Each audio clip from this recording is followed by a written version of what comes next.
Reiner grew up under the glow of Hollywood lights in a family where power, fame, and money seemed capable of shielding any crack or fracture.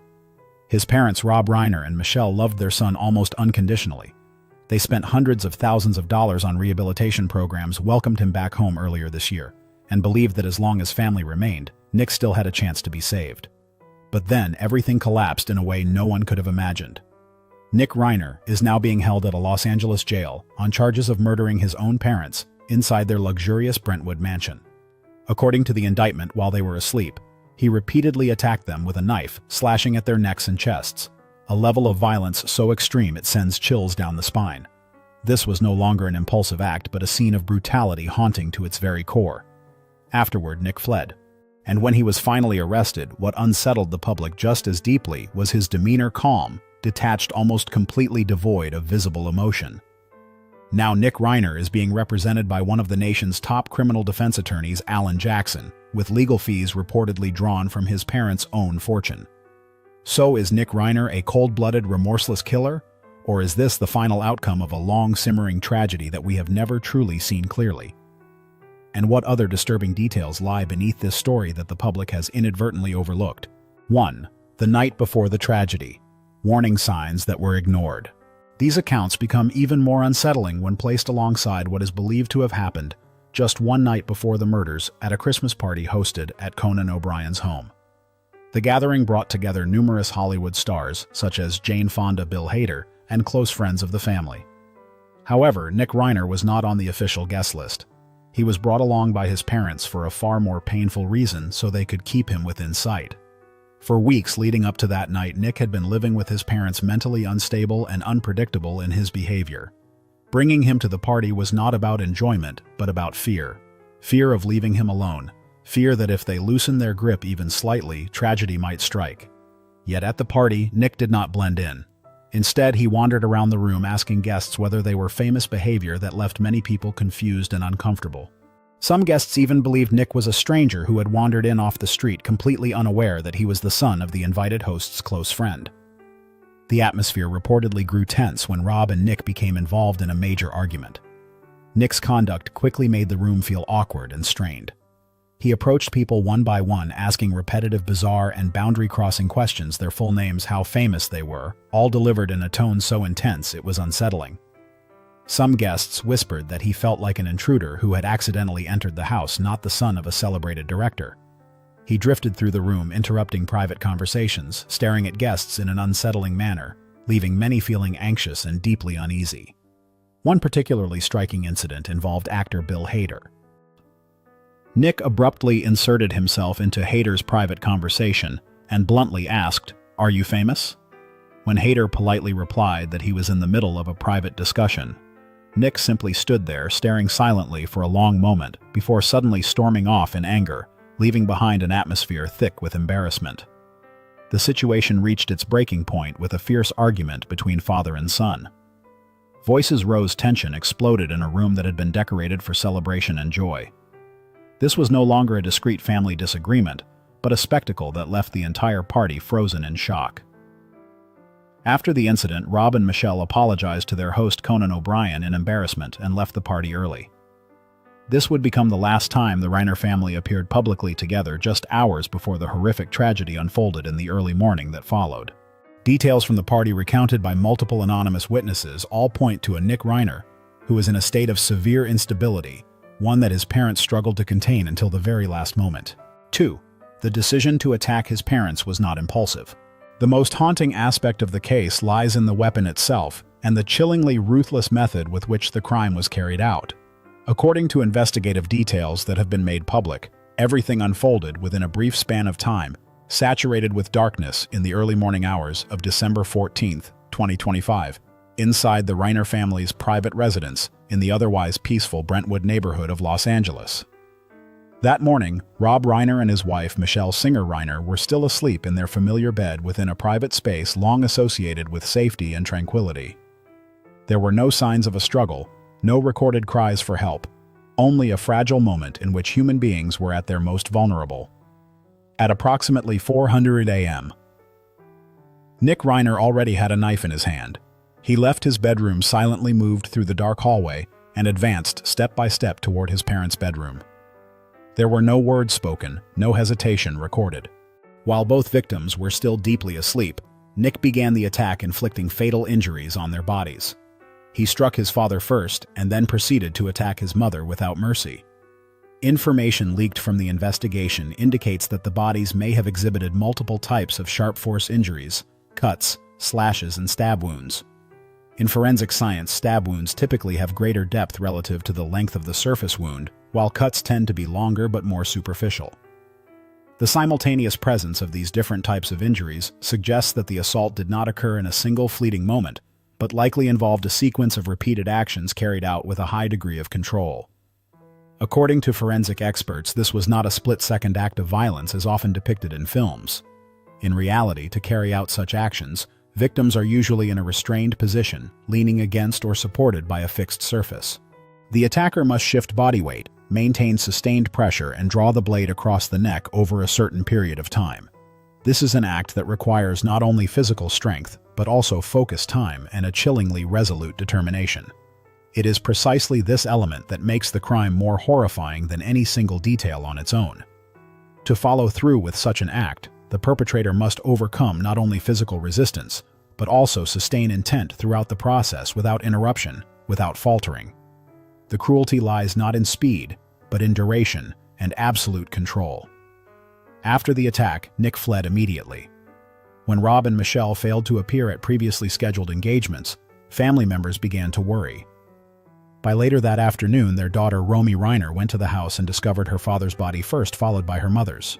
That moment marked the exposure of the tragedy, while simultaneously closing the chapter of violence that had unfolded in darkness, unseen and without witnesses.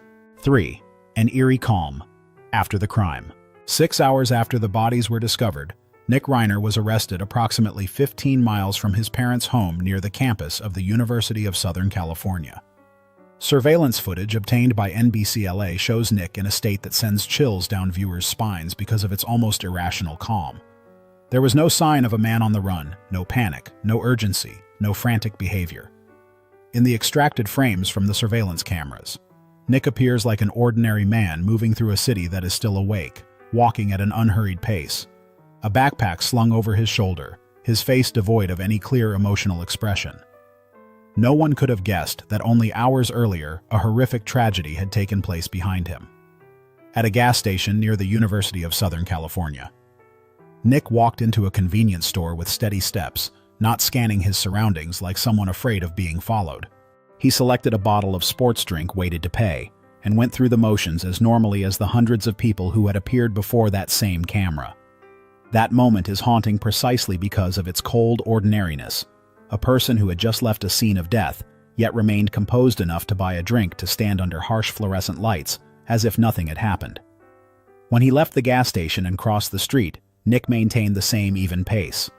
His face in the video appears almost empty, his gaze fixed straight ahead, completely detached from the reality around him. This coldness was not a burst of uncontrolled agitation, but a terrifying state of emotional numbness, as if the boundary between action and consequence had been completely severed in his mind. When police approached, Nick did not react in the way one might expect from a suspect who had just been hunted down. He did not run, did not shout, did not struggle violently. He was subdued, forced face down onto the pavement, his hands restrained behind his back. The entire process unfolded quickly, but what truly unsettled viewers was Nick's strangely resigned demeanor, as if being arrested was merely a stop along a path he had already accepted. Throughout all the recorded footage, Nick says nothing and shows no clear emotion. There are no tears, no belated panic, no obvious signs of remorse. That silence is dense and oppressive, compelling viewers to ask themselves a chilling question. What is happening inside the mind of a person who can walk through everyday life with such calm immediately after every moral boundary has collapsed? 4.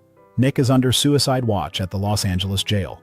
Subsequently, the Los Angeles County District Attorney's Office officially announced that it would charge Nick Reiner with 2 counts of murder in connection with the deaths of his parents.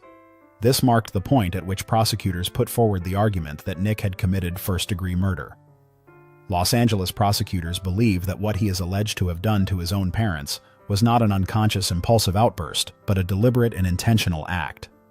However, as the public awaited an appropriate legal outcome, A shocking revelation emerged over the past week. It was disclosed that several years earlier, Nicholas had been diagnosed with schizophrenia, a severe mental disorder often accompanied by hallucinations, delusions, disorganized thinking, and a loss of motivation. His condition reportedly worsened in the final weeks with behavior described as erratic and dangerous. His mother, Michelle, had confided to friends that she was growing increasingly worried and felt that the family had tried everything to help their son. In terms of treatment, Nicholas had been under regular psychiatric supervision and most recently received inpatient care at a high-end rehabilitation facility in Los Angeles that specializes in dual diagnosis mental health treatment. The cost of treatment reportedly reached approximately $70,000 per month, all of which was paid by Rob Reiner. However, around 3 to 4 weeks before the crime, doctors adjusted the dosage or changed his antipsychotic medication, after which his behavior became noticeably more unstable, a side effect that can occur when modifying treatment for schizophrenia. After his arrest, Nick Reiner was placed under strict psychiatric supervision, including suicide watch and detention under special conditions. This indicates that authorities themselves acknowledge that his psychological state is extremely unstable. Nevertheless, at this early stage, he has still been deemed competent to appear in court, meaning he has not been declared incapable of participating in legal proceedings. Legal experts predict that the defense team will request a comprehensive psychiatric evaluation, including assessments of his mental state at the time of the crime and his competency to stand trial. One possible defense strategy is a plea of not guilty by reason of insanity. Under California law, to succeed with this defense, the defendant must prove that due to mental illness, Nicholas was unable to recognize that his actions were wrong or to understand the nature of his conduct at the time of the offense.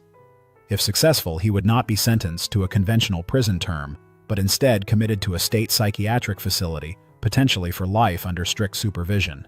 However, attorneys and former prosecutors note that this defense is extremely difficult to win. The insanity plea succeeds in fewer than 1% of cases. Moreover, if the mental condition was partially induced by drug use, it does not qualify for exemption from criminal responsibility. Certain details, such as Nick's participation in social gatherings prior to the crime, could also be used to argue that he retained awareness and understanding. 5. An inescapable cycle of addiction. Nick Reiner is one of 3 children of Rob and Michelle and is 32 years old this year. In a 2016 interview with People magazine, he admitted that he had been addicted to drugs since the age of 15 when he was still a teenager who had not yet fully grasped the consequences of early life choices. Born into privilege and wealth, Nick's life nevertheless veered in a starkly different direction. He had been homeless in Maine, New Jersey, and Texas, drifting from place to place like someone who could never truly find a foothold in his own life. Even during rare periods of sobriety, Nick seemed unable to escape the pull of his past. In an episode of the addiction-focused podcast, Dopey, aired 7 years ago, he spoke candidly about the moment that pulled him away from the path of recovery. "I didn't want to be away from home anymore.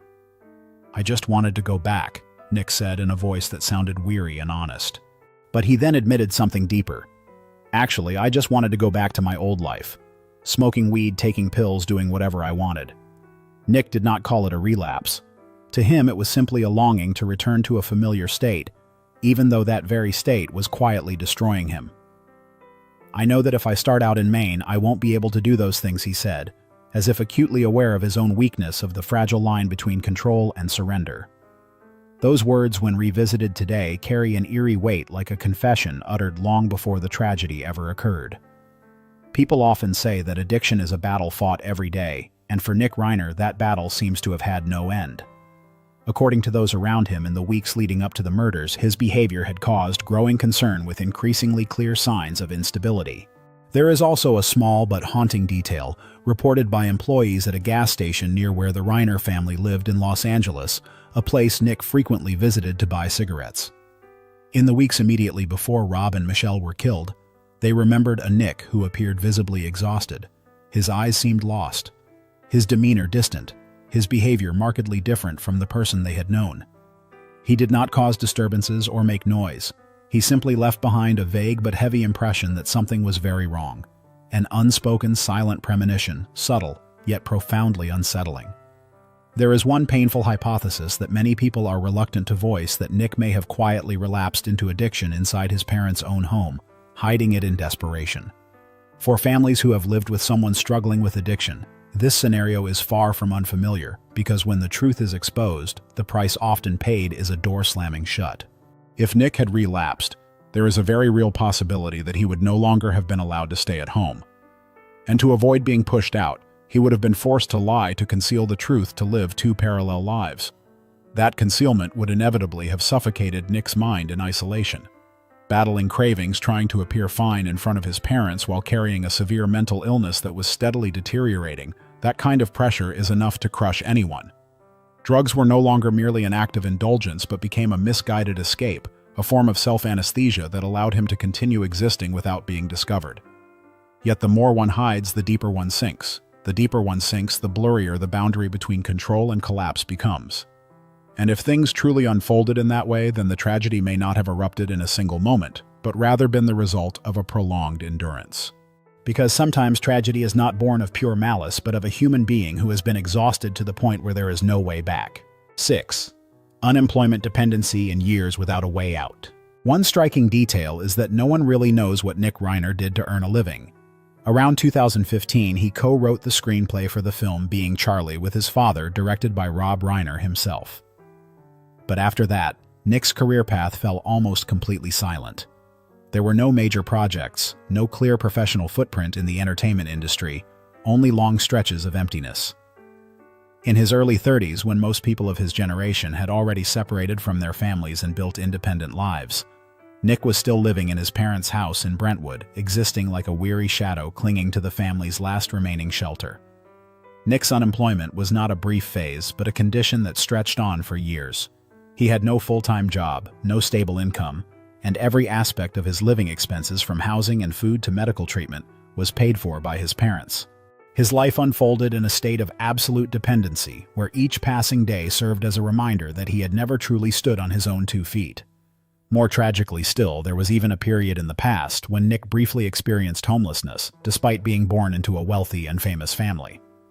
Nick had a handful of scattered work opportunities, but most of them came through family arrangements. One of the most frequently mentioned was a short-term internship on a television project in which his father had indirect influence. However, it was a vague role with unclear responsibilities and ended quickly, leaving behind the familiar feeling of failure. Jobs like these were not enough to create real value or self-respect.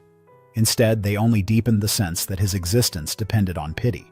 After moving back in with his parents about half a year ago, the Reiner family covered every expense for Nick, from elite rehabilitation programs costing tens of thousands of dollars per month to therapy, private doctors, and all daily necessities. Family friends have said that Rob and Michelle did everything for Nick, sacrificing both time and finances in an effort to save their son. A YouTube video posted 9 years ago shows Nick seemingly attempting to build a strange persona for himself, perhaps as an effort to enter acting. In the video, he delivers lines that are both disjointed and deeply unsettling. "I don't care if someone calls me Sally. And you know what? You're going to have to bail me out of jail." Watching it again now, many people cannot help but feel chilled by the abnormality in his speech and demeanor. Finally, let us piece together the final fragments surrounding the upcoming trial and take a closer look at who Nick Reiner's lawyer is and whether he might be able to escape criminal responsibility. 7. The final pieces before the charges are defined. Using the victim's assets to hire a lawyer. Another question that continues to stir public debate is this: where did Nick Reiner get the money to hire Alan Jackson, one of the most renowned and expensive criminal defense attorneys in the United States? A case of this magnitude could last more than a year, consuming millions of dollars for forensic experts, psychiatrists, independent investigations, and a long list of complex technical procedures. The situation becomes even more complicated when viewed through the lens of California's Slayer statute, which stipulates that anyone convicted of murder cannot benefit from the victim's assets. In principle, this means that Nick should not be able to use his parents' wealth to pay for his legal defense, at least not directly.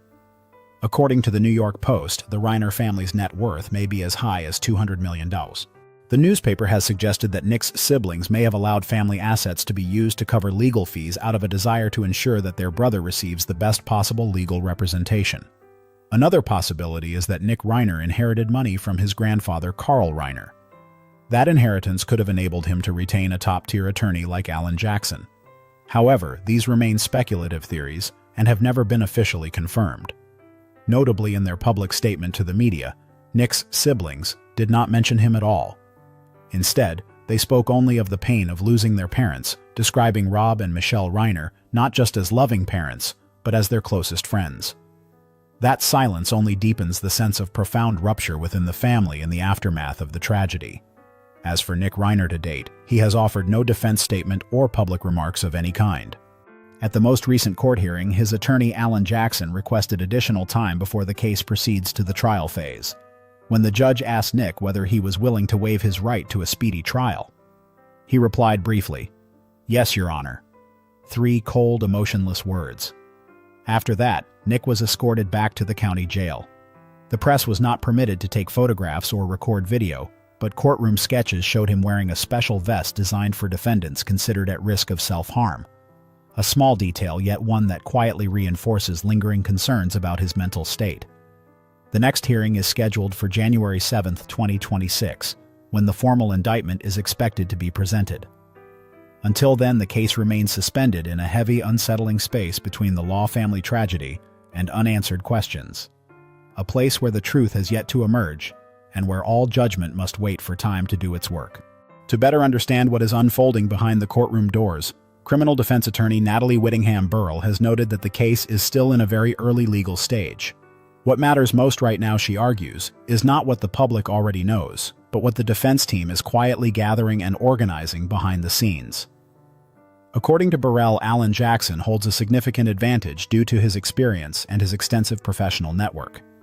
At this stage, he is able to access a wide range of information from preliminary case files and police investigative directions to the prosecution's next moves in order to assemble the broader picture and develop an appropriate legal strategy. One top priority is absolute control over the flow of information. Jackson will almost certainly keep Nick Reiner away from the media and strictly limit any unnecessary contact with investigators. In serious criminal cases, carefully managed silence can be a matter of survival. At the same time, Jackson is likely pushing for independent evaluations of Nick's mental health and addiction history.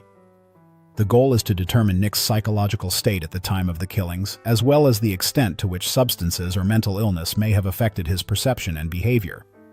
Nick's turbulent past, long-term addiction periods of homelessness, and years of documented psychological instability could become a decisive factor if the case goes to trial. These details are not meant to deny the act itself, but to raise questions about his capacity to form criminal intent. As Burrell explains, if the prosecution succeeds in proving that Nick was the perpetrator, the legal battle will shift toward whether he possessed sufficient awareness and intent to commit murder. This is precisely where the defense may push back, seeking to reduce criminal liability or alter the degree of the charges. Alan Jackson is known for a level of preparation that few can match, and there is no reason to believe the Reiner case will be any exception. He does not accept a one-sided narrative from the prosecution. Instead, he digs deeper, verifies independently, and peels back each layer of evidence, this time examining the entirety of Nick Reiner's family background and personal life.